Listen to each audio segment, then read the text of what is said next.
11 para las 11. Fernando Mele, jueves. ¿Cómo va? Buenos días. Biografías. ¿Qué tal? Bien, todo muy bien. ¿Cómo me va ahí? Bien, todo tranquilo.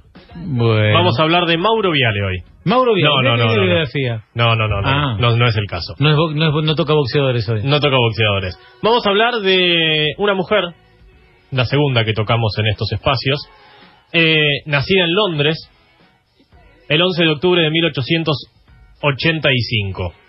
Su padre, Armand, ella nació en Londres, su padre era francés, quien participó en la Comuna de París en 1871, en aquella revuelta de comunistas y anarquistas que tomaron el gobierno de la ciudad de París en aquel año por unos días. Luego, por ello, el padre de la protagonista de hoy debió mudarse primero a Bélgica, luego a Gran Bretaña, y allí en Londres es donde nació Alicia Moreau, que es la personalidad de la mañana de hoy. Cuando tenía 4 años, su madre y ella emigran a la Argentina, vienen aquí, luego viene su padre, y cuando se establecen, el padre pone una librería, se empieza a integrar a distintos grupos socialistas, y ella, Alicia Moreau, comenzaba a acudir a las reuniones que su padre asistía y a los distintos congresos a los que su padre iba. Cuando llegué al país no caminaba, y como digo, siempre tuve mucho gusto de aprender a caminar sobre esta tierra de la que nunca me separé, dijo Alicia Moreau en una entrevista posterior. No tenía el dato de que había nacido en Londres, ni podría haberme lo imaginado en virtud de su apellido. Si me decían, mira, es europea, te diría que es francesa, nunca se me ocurriría inglesa. Exacto. Sin embargo, de orígenes franceses, su padre era francés, pero debió emigrar a Londres y luego vinieron a vivir acá a la Argentina. Comenzó sus estudios secundarios en la Escuela Normal número 1, donde tuvo un profesor de moral e instrucción cívica, que a algunos les sonará el nombre, que se llamaba Hipólito Yrigoyen. Ah, mira. Con quien tuvo una muy interesante relación de docente y alumna. Yrigoyen le prestaba libros, a ella le gustaba mucho el derecho. Sin embargo, posteriormente lo criticó por los muertos que hubo durante su gobierno. Claro, sobre todo en la Semana Trágica. Sobre todo en la Semana Trágica, exactamente. Y en el tema de la Patagonia Rebelde, sí.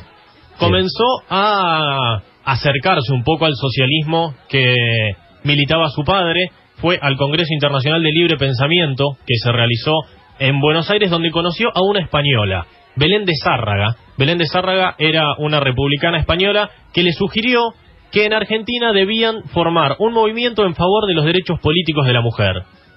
Allí ella se presentó ante los líderes del Partido Socialista. José Ingenieros era por aquel entonces, todos nombres que conocemos mucho de calles. De calles, de barrios. De calles, de barrios, de ciudades, sí. Pero a veces... José Ingenieros fue profesor del Colegio Nacional, porque me fue profesor de mi abuelo, acá en el Nacional de La Plata. Y fue, en ese momento, era uno de los líderes del Partido Socialista, frente a quien se presentó Alicia Moreau, y le dijo: debemos formar un comité de mujeres, y así es que fundaron el Centro Feminista de Argentina y el Comité Pro Sufragio Femenino. Pro Sufragio Femenino, estamos hablando de esto del año 1906, que además fundó el movimiento feminista Alicia Moreau con 21 años. Me pareció una historia particular porque se viene hablando mucho de feminismo en Argentina en los últimos años, y sin duda Alicia Moreau fue una de las precursoras, si no la número 1, en comenzar a instaurar esta temática en nuestro país. En 1907 ingresa a la Facultad de Medicina de la Universidad de Buenos Aires, siguiendo los pasos de quien sería después la primera médica en nuestro país, Cecilia Grierson. Alicia Moreau fue la segunda. Fue la segunda médica de nuestro país. Están todas en Puerto Madero hoy. Exactamente. Están todas en las calles, ¿no? Todas están en Puerto Cecilia Madero. Grierson también. Digo, mucho más conocida Alicia Moreau justo que Cecilia Grierson. Sin duda, Cecilia Grierson, para aquellos que no saben, fue la primera médica de nuestro país. Alicia Moreau fue la segunda. En un momento de nuestra sociedad en el que se veía muy mal, con muy malos ojos, que las mujeres fuesen a la universidad. Durante sus estudios, en 1910, funda el Ateneo Popular junto con su padre. El Ateneo Popular era como si fuera una escuela popular en donde se enseñaba instrucción secundaria y universitaria. En 1910 ya tenía 24 años, exactamente.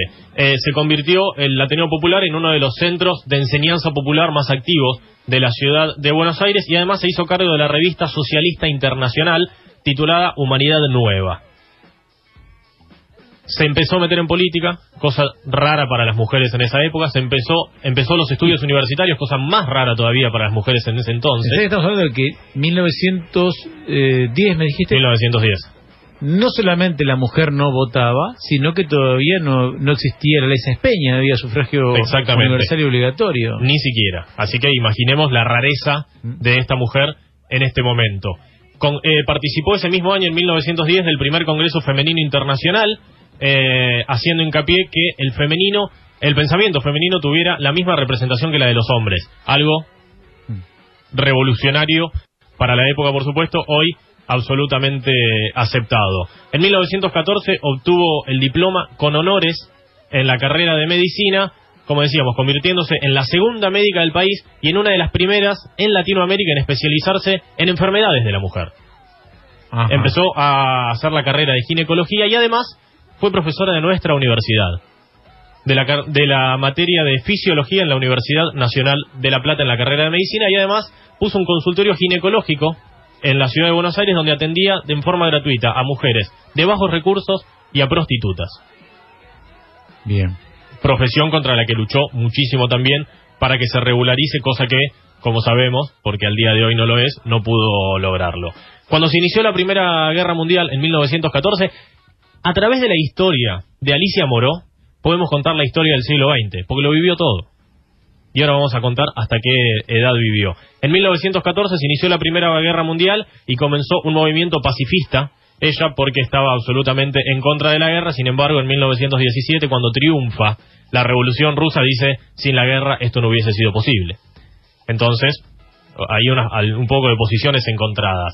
En 1920 forma la Unión Feminista Nacional, que reúne a distintos grupos feministas que se venían formando en el momento, del que formó el Comité Ejecutivo, y decía: yo no quiero un feminismo contra el hombre, sino con el hombre.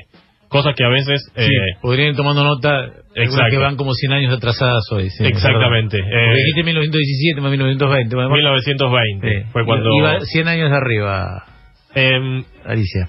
Sí. Sí, a eso me refería también. Hoy día existen muchísimas que piensan que el feminismo es contra el hombre y no es así. Es con el hombre. Y nosotros también debemos comprender que el feminismo es con las mujeres. La acción política de la Unión Feminista Nacional radicó en dar muchas leyes, apoyar muchas leyes, generar movilizaciones para que se voten leyes pro mujeres, como la defensa de la madre soltera también. Y en 1921 decide finalmente afiliarse al Partido Socialista, a pesar de que se definía como una socialista revolucionaria y no reformista. Y al año siguiente contrae matrimonio con el fundador del Partido Socialista, que le da su apellido. Que le da su apellido porque Alicia Moró no es sino Alicia Moró de Justo, y Alicia Moró define cómo era su marido. A ver.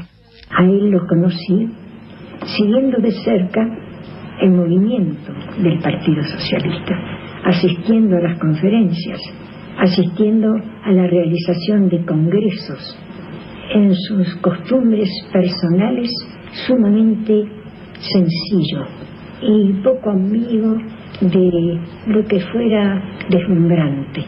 Él era un hombre de vida sumamente austera, casi diría, enemigo del alcohol, enemigo del tabaco, enemigo de todas las cosas que pueden disminuir el valor moral del ser humano. Alicia Moró con Juan B. Justo tuvo 3 hijos: Alicia Marta, Juan Roberto y Luis. Era mucho más grande Juan B. Justo. Era mucho más grande Juan B. Justo, años, sí. Y muere pocos años después, 7 años solo estuvieron casados, porque el 8 de enero de 1928 muere a causa de un síncope cardíaco. Ella diría que fueron muy felices y que tenían muchas discusiones sobre política que incluso llegaban a durar meses. Palabras textuales de... Se pasaron todo el matrimonio peleando porque no duró tanto. No duró tanto, imagínate, meses, claro. De 7 años es un gran porcentaje. Integró el Comité Ejecutivo del Partido Socialista en esos años y además fundó el Comité Femenino de Higiene Social, y esto es lo que decíamos, para combatir la trata de blancas. Cuestión que al día de hoy lamentablemente sigue sucediendo. Claro. Nuevamente una adelantada, quería legalizar la prostitución, algo que al día de hoy todavía no se pudo lograr, y en 1925 tienen un gran triunfo parlamentario las mujeres porque se reglamenta el trabajo femenino, jornada de 8 horas, posibilidad de amamantar, descansos por embarazo. En muchos casos a las mujeres se las expulsaba del trabajo eran expulsadas cuando quedaban embarazadas. Claro. Esto se revierte y además en 1926 se sanciona la Ley de Derechos Civiles de la Mujer, que iguala los derechos de la mujer con los derechos del hombre. Y en 1932, nuevamente pionera en esta cuestión, elabora un proyecto de ley de sufragio femenino que es llevado a cabo por el diputado socialista Mario Bravo, que obtuvo la aprobación de diputados. Se dejaron estar, ¿viste cómo pasa con las leyes? Ustedes saben más que yo. Sí. Dejan pasar un tiempo, dejan que bajen las aguas, dejan que se calme todo un poquito. Cuando pasa al Senado, el proyecto es rechazado porque había allí mayoría de conservadores. En 1943... El voto femenino había empezado en San Juan. Exactamente. En el año 27. Pero ella presenta el primer proyecto de ley nacional. Exacto. Claro. Con el surgimiento del peronismo en el 43, y por eso digo, vamos transitando toda la historia del siglo XX, tanto internacional como argentina, porque atravesó todo. En el 43, durante los gobiernos de Perón, ocupó una posición opositora. Alicia Moro no estaba de acuerdo con las cuestiones más autoritarias del gobierno de Perón y cuestionando algunas cosas antidemocráticas también. Sin embargo, el gobierno peronista sancionó muchas leyes que venían promulgando las feministas, una de ellas, sin duda, la que el 23 de septiembre de 1947, en un acto frente a la sede de la CGT, Perón firma el decreto presidencial que le da valor institucional a la ley 13.010, que otorga a las mujeres el derecho en todo el país al voto en las elecciones. Recibiendo de alguna manera la iniciativa de Alicia Moro justo de 15 años. Exactamente, y muy impulsada por Eva Perón en aquel entonces, sin ningún tipo de dudas. Pero hay un problema. ¿Cuáles fueron las primeras elecciones en que las mujeres pudieron votar y ser votadas? ¿En la reforma constitucional del 49 o alguna legislativa en el 49? En el 51. En el 51 para presidente. Claro. Para presidente, para las elecciones nacionales. Claro. Para las elecciones nacionales, a eso me refería. 51.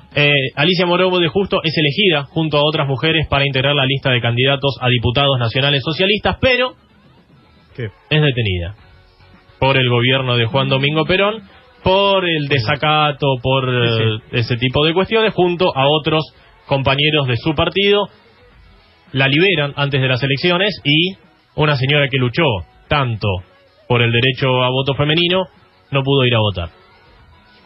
Debió guardarse porque una historia argentina en la que se expresaba podía volver a tener algún tipo de problema.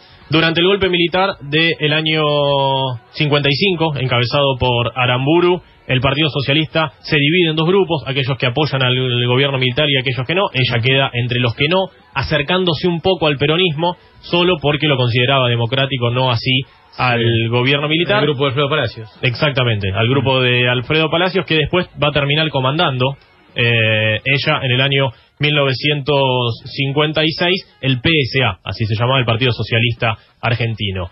En 1975 funda la Asamblea Permanente por los... recordamos la cantidad de cosas que hizo durante su carrera, ¿no? Vivió 1500 años. Más o menos. Tenía 90 años en 1975 y junto con Raúl Alfonsín, Adolfo Pérez Esquivel y tantos otros fundan la Asamblea Permanente por los Derechos Humanos. Mira. Ya se veía venir la cuestión militar en Argentina y desempeñaron ese grupo un importante papel en el gobierno cívico-militar, el golpe cívico-militar entre 1976 y 1983, acompañando mucho a las madres de Plaza de Mayo en sus reconocidas rondas frente a la Casa de Gobierno, y en gesto de agradecimiento las madres de Plaza de Mayo le obsequiarían en su 99 cumpleaños, ya estamos dando una pista de cuánto vivió, un pañuelo blanco, el símbolo de las madres y abuelas de Plaza de Mayo. Entonces vivió más de 99. ¿Cuántos vivió? Vivió más de 99. Vivió 100 años. En 1984 la eligieron la Mujer del Año por la Cámara de Diputados de la Nación. La Universidad Nacional de Buenos Aires le dio el título de Médica del Siglo. En el 85 la declararon ciudadana ilustre de la ciudad de Buenos Aires. Y cuando se cumplió su centenario se le hizo un homenaje en el que participó todo el arco político y social de la Argentina, los que estaban a favor, los que estaban en contra del socialismo. Una mujer sin discusión. La revista Humor, cuando cumplió 100 años, muy pícara como siempre, publicó en la tapa: dentro de 4 años se le vence la garantía, haciendo referencia a los 100 años de garantía de Magiclick. Claro. Falleció a los 100 años, mientras dormía, el 12 de mayo de 1986, y sus restos fueron velados en el Congreso de la Nación, al velatorio al que asistió, entre otros, el entonces presidente Raúl Alfonsín, y sus restos descansan cremados en el cementerio de la Chacarita. Quiero los servicios fúnebres del PAMI como cualquier otra vieja y nada de flores en el cajón, había dicho alguna vez, y cuando se le preguntó qué quería que diga en su epitafio, dijo: quiero que diga, aquí yace una luchadora contra los molinos de viento. Y eso es lo que fue Alicia Moró de Justo, que tiene, como decíamos, una de las avenidas más importantes de Puerto Madero, y además a partir del año 1987 la Fundación Alicia Moró de Justo establece el premio Alicia Moró de Justo a la Mujer del Año, en homenaje a esta socialista, política, médica, luchadora que fue sin duda pionera en todo lo que hizo en nuestro país y que transitó todo el siglo XX. Muy buena biografía, larga porque fueron muchos años. 100 años. 100 años y de una persona sumamente activa y de una mujer que se ha reivindicado poco en el último tiempo. Se han reivindicado muchas mujeres en el último tiempo. Tal vez muchos hoy de quienes están más activas no lo eran conocido, pero con agarrar un poquito el librito. Sí, por eso, una historia para reivindicar. Gracias, Fer, muy buena. Por favor, hasta el jueves. Fernando Mele pasó con biografías de jueves, hoy tocó la señora Alicia, la doctora Alicia Moró.